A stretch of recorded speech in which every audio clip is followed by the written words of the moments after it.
கஃபாஃபுன் லில் இஸ்னைன், ஒரு நபருடைய உணவு என்பது 2 நபருக்கு போதுமானதாக இருக்கிறது. இன்னைக்கு 100 பேருக்கு சமைக்கிறோம், சாப்பிட்றது 2 பேர் தான் சாப்பிடுவாங்க. பல்வேறு 5 ஸ்டார் ஹோட்டல்களில் பல்வேறு விதவிதமான உணவுகள் எல்லாம் ஆர்டர் செய்யப்பட்டு இவருடைய வயிற்றிலே இடமில்லாத காரணத்தினால் அவைகள் குப்பை தொட்டிக்கு போய் வீண் விரயமாகுவதை இன்றைக்கு காலகட்டத்தில் நாம் பார்த்துக்கிட்டே இருக்கோம். அது ஓடும் ஆற்றங்கரையிலே அமர்ந்து நீங்கள் ஒழு செய்தாலும் 3 முறைக்கு மேல் உங்களுடைய முகத்தை என்ன செய்யக்கூடாது, கழுவக்கூடாது என்று நபிகள் நாயகம் சொன்னாங்க. அப்படி கழுவினால் என்ன நடக்கும்? அல் இஸ்ராஃப் ஃபில் உலூஇ என்று நபிகள் நாயகம் ஸல்லல்லாஹு அலைஹி வஸல்லம் சொன்னாங்க. அதுவும் ஒரு வீண் விரயமே. உண்ணுங்கள், பருகுங்கள், ஆனால் வீண் விரயம் செய்யாதீர்கள். وقال تعالى أيضا في آية أخرى كلوا واشربوا ولا تسرفوا إنه لا يحب المسرفين. قال نبينا رسول الله صلى الله عليه وسلم نهى النبي صلى الله عليه وسلم عن الإسراف. எல்லா புகழும் அல்லாஹு ஜல்லஷானஹு வ தஆலா ஒருவனுக்கே உரித்தாகட்டுமாக.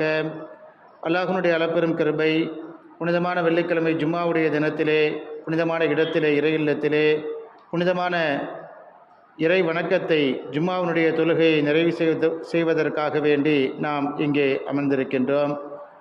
நம் வாழ்நாள் முழுவதும் இறைவனை நின்று வணங்கி மகிழ்ந்து தொழுது வாழக்கூடிய நற்பாக்கியசாலிகளுடைய கூட்டத்தில், நல்லோர்களுடைய பட்டியலில் உங்களையும் என்னையும் நம்முடைய குடும்பத்தார்கள் அனைவரையும் வல்ல ரப்புல் ஆலமீன் அல்லாஹ் சேர்த்து அருள்பாலிப்பானாக. இறை இல்லமாம் கஅபா ஷரீஃபையும் இறை தூதரின் இல்லமாம் ரவுலா ஷரீஃபையும் கனவிலும் நினைவிலும் கண்டு களித்திரும் பாக்கியத்தை வல்ல ரப்புல் ஆலமீன் அல்லாஹ் உங்களுக்கும் எனக்கும் தந்து அருள்பாலிப்பானாக.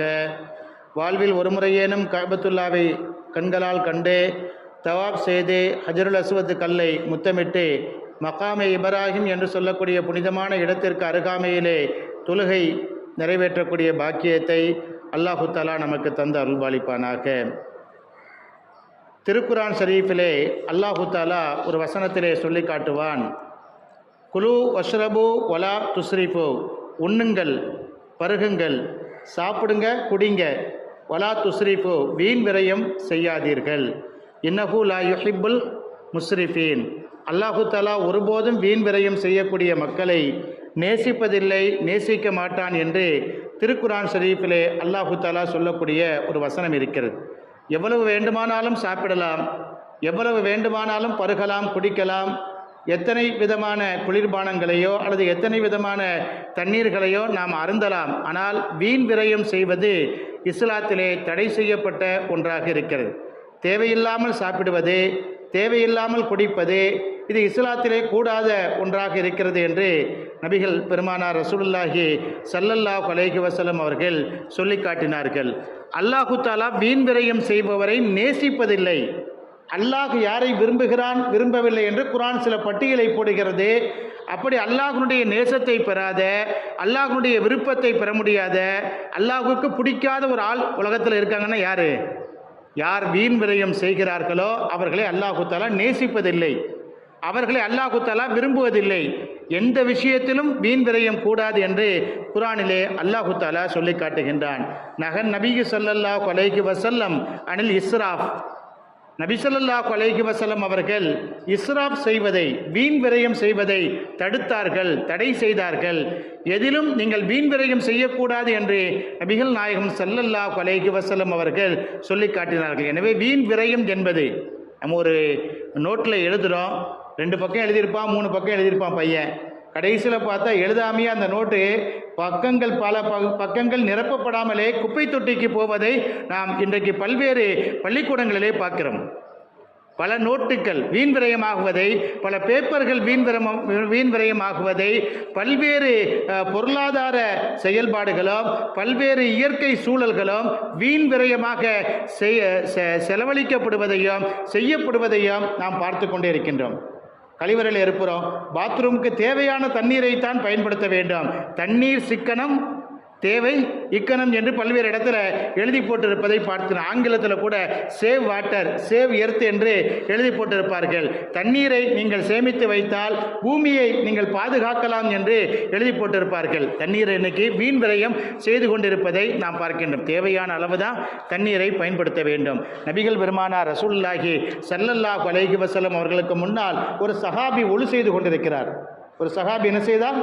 ஒழு செய்து கொண்டிருக்கிறார். அவர் ஒழு செய்யும் போது தண்ணீரை வீண் விரயமாக செய்யப்படுவதை நபிகள் நாயகம் பார்த்தார்கள். உடனே நபிகள் நாயகம் சொன்னார்கள், ஒழு செய்யக்கூடிய அந்த நேரத்திலே கைகளை கால்களை உங்களுடைய உடல் உறுப்புகளை கழுகும் போது 3 முறைக்கு அதிகமாக கழுவினால் அது இஸ்ராஃப் என்று நபிகள் பெருமானார் ஸல்லல்லாஹு அலைஹி வஸல்லம் சொன்னாங்க. கை எத்தனை தடவை தான் கழுவணும்? 3 தடவை தான். டேப்பை திறந்துட்டு தண்ணி வந்துக்கிட்டே இருக்குன்னு கையை காட்டிக்கிட்டே இருக்கக்கூடாது.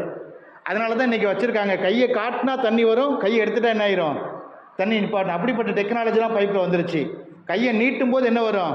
தண்ணி வரும். இப்போ அங்கே நம்ம திறந்தோம்னா, திறந்து வச்சுட்டு கையை கழுவிட்டு இப்போ எடுத்து முகத்தை கழுகும் போது அந்த தண்ணி என்ன ஆகிட்டு இருக்கும்?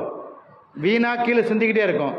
அதனால தான் இப்போ எப்படி கண்டுபிடிச்சிருக்கிறாங்கன்னா, கையை நீட்டும் போது தண்ணி விழும், அந்த கையில் தண்ணியை பிடிச்சி முகத்தை கழுவிக்கலாம். நம்ம கையை எடுத்துட்டோம்னா தண்ணி என்ன ஆயிரும்? ஆட்டோமேட்டிக்காக நின்றும், ஸ்டாப் ஆகிரும். அப்படிப்பட்ட இதெல்லாம் வச்சு அது எதற்காகன்னா தண்ணீரை சிக்கனமாக செலவு செய்ய வேண்டும் என்பதற்காகத்தான். இன்னும் நபிகள் நாயகம் ஸல்லல்லாஹு அலைஹி வஸல்லம் சொன்னார்கள், ஓடும் ஆற்றங்கரையிலே அமர்ந்து நீங்கள் ஒழு செய்தாலும். எங்கே அமர்ந்து ஒழு செய்கிறோம்? எங்கே உட்காந்து ஒழு செய்கிறோம்? ஓடும் ஆற்றங்கரையிலே அமர்ந்து உட்கார்ந்து நீங்கள் ஒழு செய்தாலும் 3 முறைக்கு மேல் உங்களுடைய முகத்தையோ கைகளையோ கழுவ வேண்டாம், அது வீண் விரயம் என்று நபிகள் நாயகம் சொன்னாங்க. ஓடுற தண்ணி தானே, எங்கே போனால் என்ன? குளத்தில் விழுந்தானா, வீட்டில் விழுந்தானா, ஆற்றுல விழுந்தா என்ன, எங்கே விழுந்தா என்னான்னு கேட்பாங்க. அது எங்கே ஓடினாலும் சரிதான். நீங்கள் ஒழு செய்யும் பொழுது 3 முறைக்கு மேல் உங்களுடைய முகத்தை என்ன செய்யக்கூடாது? கழுவக்கூடாது என்று நபிகள் நாயகம் சொன்னாங்க. அப்படி கழுவினால் என்ன நடக்கும்? அல் இஸ்ராஃப் ஃபில் உலூஇ என்று நபிகள் நாயகம் ஸல்லல்லாஹு அலைஹி வஸல்லம் சொன்னாங்க. அதுவும் ஒரு வீண் விரயமே மார்க்கத்தில் செய்யக்கூடிய நல்ல காரியத்தில் கூட. அதனால தான் உண்ணுங்கள் பருகுங்கள், ஆனால் வீண் விரயம் செய்யாதீர்கள் என்று மார்க்கத்திலே சொல்லி காட்டியிருப்பதை ரசூலுல்லாஹ் இன்னொரு ஹதீஸில் சொன்னாங்க, ஒரு நபருடைய சாப்பாடு, ஒரு நபருடைய உணவு 2 நபருக்கு போதும். ரசூலுல்லாஹ் சொன்னாங்க. நபிகள் நாயகம் ஸல்லல்லாஹு அலைஹி வஸல்லம் சொன்னார்கள், கஃபாஃபுன் லில் இஸ்னைன், ஒரு நபருடைய உணவு என்பது 2 நபருக்கு போதுமானதாக இருக்கிறது. இன்னைக்கு 100 பேருக்கு சமைக்கிறோம், சாப்பிட்றது 2 பேர் தான் சாப்பிடுவாங்க. இன்னைக்கு எவ்வளோ பேருக்கு சமைக்கிறோம், சாப்பிட்றது கம்மியான ஆள் தான் சாப்பிடுவாங்க. இன்னைக்கு வீண் விரயமாக உணவுகள் பல்வேறு 5 ஸ்டார் ஹோட்டல்களில் பல்வேறு விதவிதமான உணவுகள் எல்லாம் ஆர்டர் செய்யப்பட்டு இவருடைய வயிற்றிலே இடமில்லாத காரணத்தினால் அவைகள் குப்பை தொட்டிக்கு போய் வீண் விரயமாகுவதை இன்றைக்கு காலகட்டத்தில் நாம் பார்த்துக்கிட்டே இருக்கோம். அது ஃபேஷன் ஆகிவிட்டது. பல்வேறு பிடித்த சாப்பாடை வாங்கணும், கடையில் உட்காந்துட்டு ஆர்டர் போடுவாங்க. அது ஆர்டர் போடு, இது ஆர்டர் போடுன்னு கடைசியில் பார்த்தா எதுவுமே சாப்பிட்ருக்க மாட்டேன். எல்லாத்துலேயும் கொஞ்சம் சாப்பிட்டுட்டு மீதி வைத்து விட்டு அதை வேறு யாராவது சாப்பிடுவாங்களா? நாம் கை வைத்த உணவை, நாம் சாப்பிட்டு விட்டு வைத்த மீதி உணவை வேறு ஒருத்தர் தொட்டு சாப்பிடுவாரா? அது எச்சில் இலைக்கும் குப்பை தொட்டிக்கும் போவதை நாம் பார்க்கின்றோம். ஃபேஷன் ஆகிவிட்டது. ஹோட்டலில் போய் உட்காந்துட்டு இருக்கிற எல்லா ஃபுட்டையும் என்ன செய்யணும்? எல்லா சாப்பாடையும் ஆர்டர் போட்டுருந்தோம். இவர் வயிற்றில் இடம் இருந்தால் தானே. இடம் இல்லைன்னா எல்லாத்தையும் சாப்பிட முடியுமா? அப்போ சாப்பிட முடியாது. இன்றைக்கு சில குறும்படங்களிலே தொலைக்காட்சிகளில் கூட காமிக்கப்படுகிறது.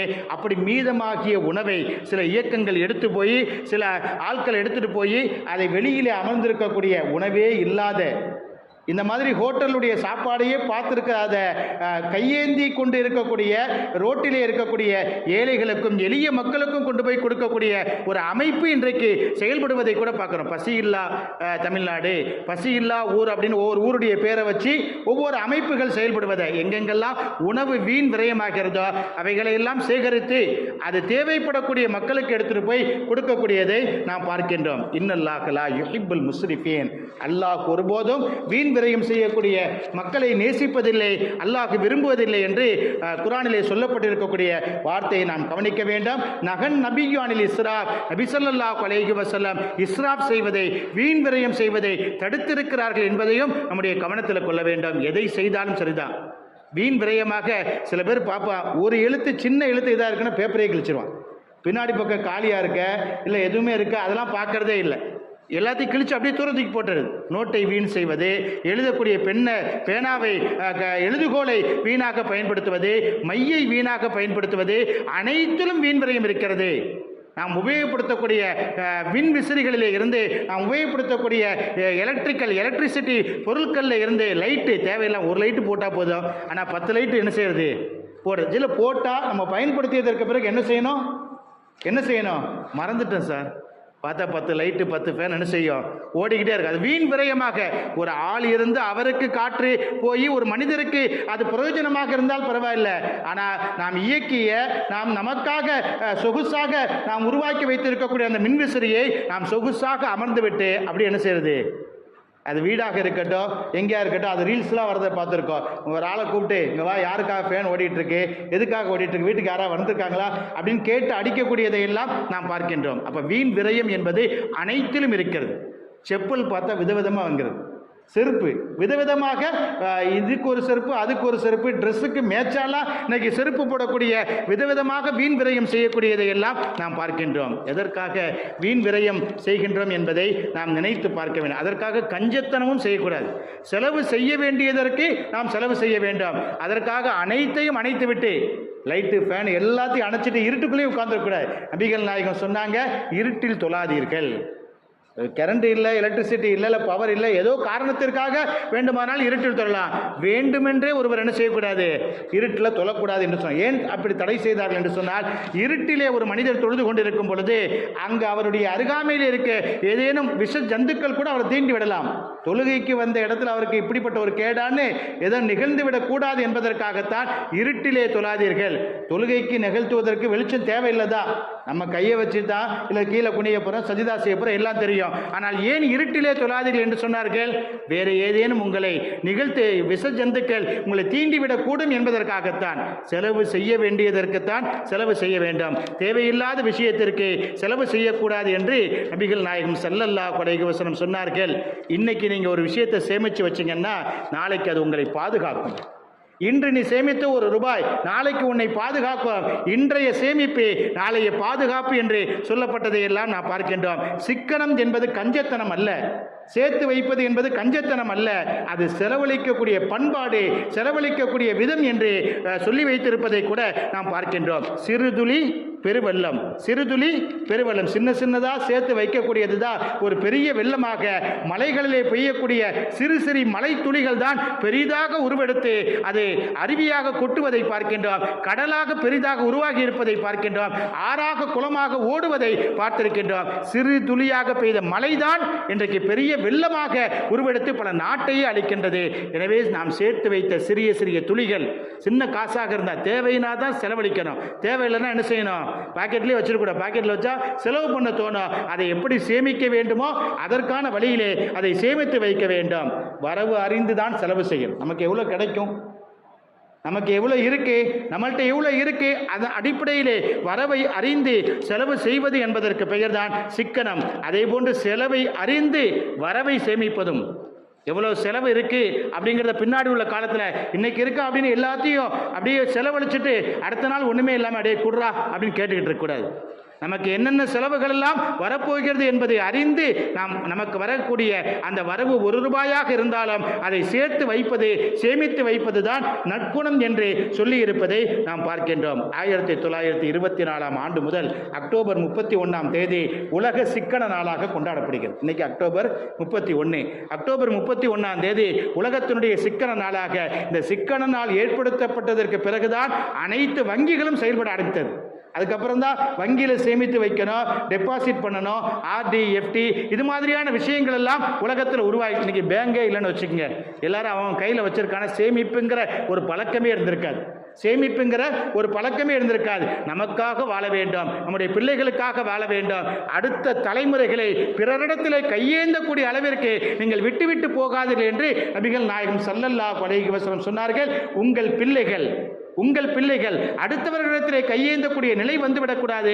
அவர்களுக்கான ஏதேனும் ஒன்றை விட்டு வைத்து விட்டு நீங்கள் செல்லுங்கள், சேமித்து வைத்து விட்டு செல்லுங்கள் என்று நபிகள் நாயகம் ஸல்லல்லாஹு அலைஹி வஸல்லம் அவர்கள் சொன்னார்கள். சேமிப்பின் தினமாக இருக்கக்கூடிய இன்றைய நாளிலே எது வீண் விரயம் என்பதையும், எது சேமிப்பு என்பதையும், எந்த செலவு நமக்கு தேவையானது என்பதையும் நாம் அறிந்து செய்ய வேண்டும். வீண் விரயம் என்று சொன்னால் எந்த விஷயத்திலெல்லாம் வீண் விரயம் செய்யப்படுகிறது? செல்வத்தில் வீண் விரயம், பணங்காசுல வீண் விரயம் இருக்கிறது.